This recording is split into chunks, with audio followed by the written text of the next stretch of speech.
বিয়ে করে যখন প্রথম এসছিলাম শ্বশুরবাড়িতে, তখন প্রথম খুব একা লাগতো। তখন মায়ের সঙ্গে ঠিক এতটা বন্ধুত্ব হয়ে যাবে কখনোই ভেবে উঠতে পারিনি।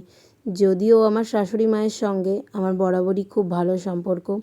বিয়ের আগে মায়ের সঙ্গে আমি অনেক বার কথা বলেছি ফোনে।